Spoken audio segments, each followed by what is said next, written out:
Alam mo ba na may pasahero sa mga domestic flights na hindi dapat umiiral? Pareho ang mga incident report ng Cebu Pacific at Philippine Airlines. May lalaking sumasakay sa eroplano na may valid ticket pero may kakaibang ginagawa. Nakikita siya ng mga flight attendants sa tatlong upuan ng sabay-sabay, nakikipag-usap sa walang laman na silya, tapos bigla na lang nawawala sa gitna ng flight pero nandun pa rin ang pangalan niya sa passenger manifest. Si Flight Attendant Maria Santos, 15 years sa aviation, nag-breakdown after ng encounter. Sabi niya, nakita niya yung lalaki sa seat 12A pero nandun din siya sa aisle nakatingin sa kanya.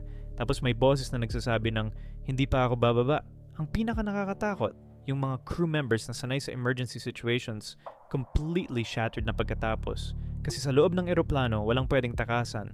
30,000 feet sa himpapawid, kasama mo yung nilalang na hindi mo maintindihan. May 3 flights na nag-emergency landing dahil dito. Lahat ng crew nag-resign na. Hanggang na ngayon, nandun pa rin siya, sumasakay pa rin.